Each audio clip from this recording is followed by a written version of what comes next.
Hi there, Bill here, still here, and I am here. I'm back in my chair, back where I belong, doing my vlogs. And well, yes, got out of hospital yesterday. Helen came to pick me up at about 5:30. Got back to the house, unpacked, had a first night here. It sort of went okay. No major fireworks. Been taking it very easy today. Hold on, Bill. Stop. Sorry to interrupt. I forgot to mention, when I got home, I found this waiting for me. And I just wanted to say thank you to cousin Zena and Simon up there in Nottingham. And in fact, all my cousins up there who have been so supportive of me throughout this. I know apparently you're avid followers of my vlogs, and I'm very grateful to you. So thank you for that. It made me laugh when I got home. All right, Bill, carry on. Well, first of all, why am I sitting here like this, wrapped up, like warm? Because the house is freezing. It's been -4. The weather's been awful, and we've got builders in, haven't we? So the house is absolutely bitterly cold, and that's why we're both shivering away. Not really very good for recovery, but nothing I can do about that. And also, of course, the last 24, 48 hours, I developed man flu, didn't I? You know, all that shielding that I was doing, desperate to avoid getting any viruses, the COVID, or anything like that, which might prevent the operation. Because as soon as I set foot into the hospital, oh, that was it. I made it, and I was going to get the procedure done. So, of course, it didn't really matter then. And sure enough, of course, I'm now open to all the germs and that flying everywhere. And, of course, I picked something up. So I've had this absolutely streaming cold all day. Well, yesterday was really bad. A streamer. You know, it was an absolute bubbling snot monster. It was disgusting. I just couldn't tilt my head anywhere. It was... Maybe it's all the drips they put into me over the last few days have suddenly decided to come out of my nose. But I feel a lot better today. It's dried up to some extent, so I feel okay. Yes, well, I gave you those couple of updates while I was in the hospital.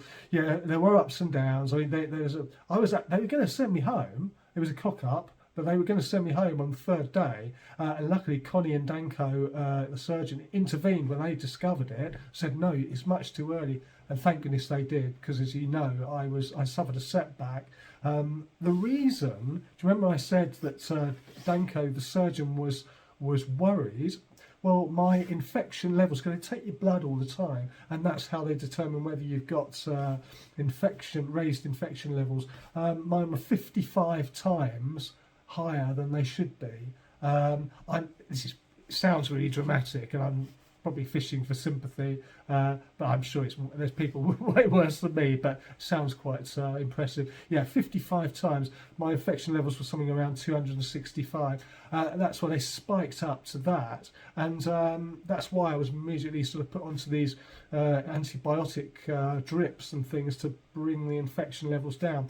Why that happened, I don't know, but what they were afraid of was due to a leak in the join, in the new join, where the pipes have been joined together. But thank goodness it turned around. And the next day, when Danko came in to see me, I was feeling a lot better.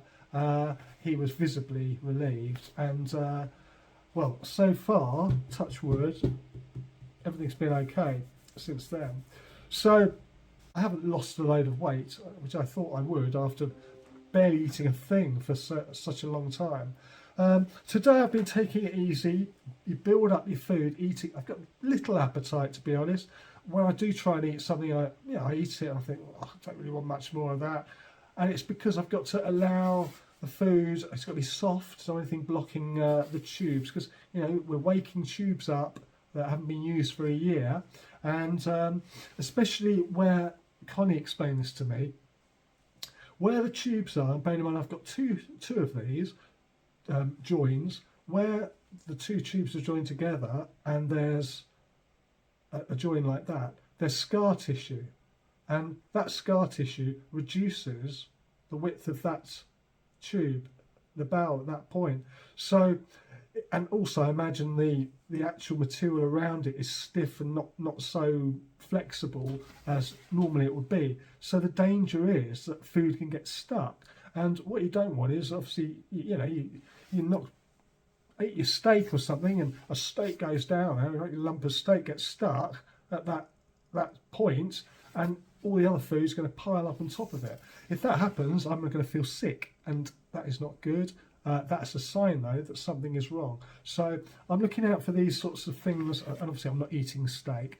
Don't want to do that. It's all soft stuff, easy to digest, and little and often. That's the key. Early days, I mean, my bowels have definitely woken up. Definitely.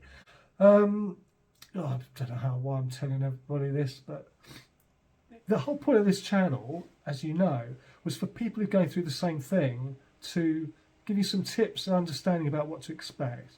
And so that's why I've been graphic about most things along the way. And I'm not going to stop that now. This morning I had a visit from the early discharge team nurses from the Princess Royal Hospital. They came to see me to change my dressing. I have just got on my stomach, it is just a tiny wound now, and this is interesting. I thought I was going to be stitched up, just a scar, and it's not. And when my dressing was changed the day after the operation, you know, I'm looking, because it's changed every day.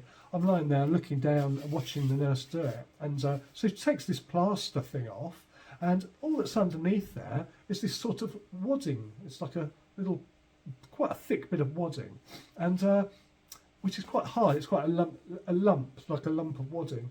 So I was thinking, yeah, what is that? Feeling it, and I thought, oh, that's a strange thing. Anyway, when she lifted this thing off, she pulls it, and this string, oh, I turned my stomach, literally turned my stomach. This sort of pulled out of the hole.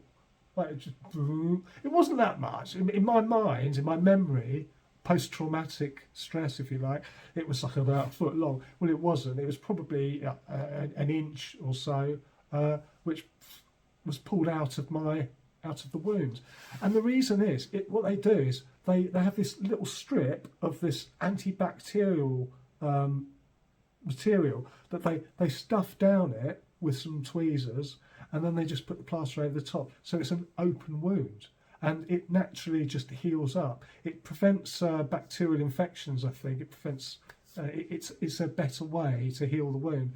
And it's almost healed up completely already. I mean, there's not enough there to actually pack anything into. It's already gone down to quite a small hole. And yeah, I think I'll tell all the anyone that wants to know. Probably be a bullet wound, won't it?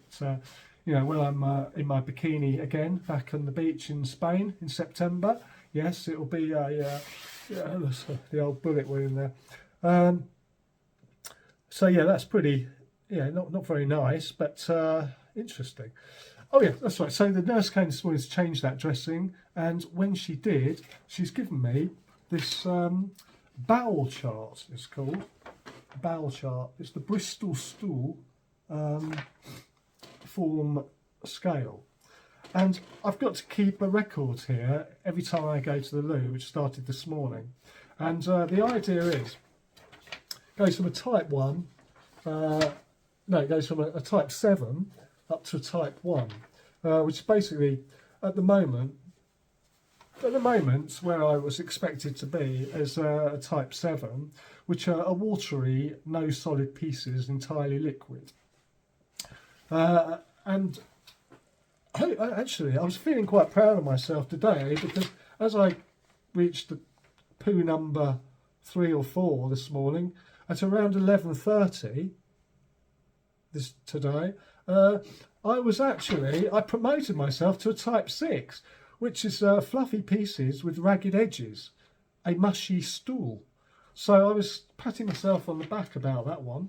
And you also have to, you have to measure not measure literally, but you have to assess the quantity of it, and the colour. Well, the colour we're going for is a medium brown at the moment. And the consistency, and the amount, excuse me, that's me man flu, goes from small to large. I promoted myself to a moderate, which is the middle one, a moderate type 6 at 11:30 this morning. Unfortunately, I've gone back to a type 7 a bit later on. So anyway, the idea the aim is, apparently my target is to get up to a type 4, which is passing type 5, which will be soft blobs with clear cut edges, which are passed easily, straight on to this fella here, which is like a sausage or a snake, smooth and soft. So that's, you know, that's the nirvana in the poo world, according to, well, people who come from Bristol, I suppose. What you don't want, also, if you go the other way, if you go on to a type 3, and something's going wrong, you probably get a bit dehydrated. That's when it's like a sausage, but with cracks on the surface. And if you continue to not drink or eat the right thing, you might end up at a type 2, which is sausage shaped, but lumpy. And if you end up at a type 1, then you are in trouble, because you've then got separate hard lumps, like nuts, hard to pass. Either that or you've turned into a rabbit. So there we go, that's interesting. I'm really sort of taking that seriously, and I've already entered, I've got 6 entries on there today. And as I say, I'm calling this day 1 of the 9 days of terror. Right. My early thoughts are, oh, I'm so glad I had the reversal. I know I was umming and ahhing whether I should or I shouldn't. At the moment, I'm 100% happy I did. You know, I honestly thought I would not be able to get off the toilet. I know things are like that could get worse, and I might have egg on my face, but at the moment, I can't even. Why on earth was I thinking not to?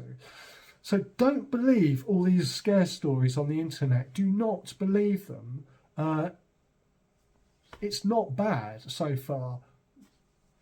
If you're thinking about a reversal, have it, for crying out loud. I know everyone's going to be different, but so far so good. Because, you know, even if things carried on as they are now, I'd still have a reasonable quality of life. Not great, but, and of course I haven't started eating and really testing it out, but yeah. So early impressions are it's all good, and of course I'll keep you posted. Gosh, this is the longest. I'm up to 14 minutes. I'm so sorry to drone on so long. I'm going to leave it at that, because I usually